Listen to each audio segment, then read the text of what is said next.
অংগত উঠিবই খাটাৰ গতিকে ৰাইজ আপোনালোকে চাব আমাৰ নাটককেইখন চাব বিভিন্ন ৰসৰ সমাজ আছে আপোনালোকে চাব আৰু আমি কাইলে ৰাতিপুৱা আমাৰ হিন্দী চিনেমাৰ বিখ্যাত এইটো বজাও হিন্দী চিনেমাৰ যিটো বিখ্যাত গান খাই দিম ৰাষ্ট্ৰপৰৰ দিনা ইহা বনাই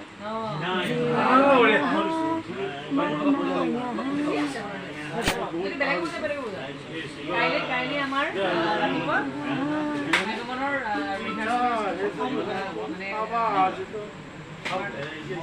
মন্ত্ৰ কাৰ্যসূচী মুখ্য আচলতে লাইটৰ ওপৰত গোটেই নিৰ্ভৰ কৰে আমাৰ ৰাতিপুৱা 10 বজাৰ ভিতৰত আমি লাইট উঠিম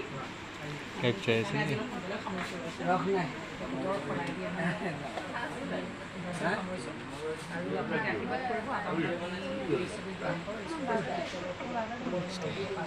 কি কৰিছে ইউটিউবত দিব লাগিব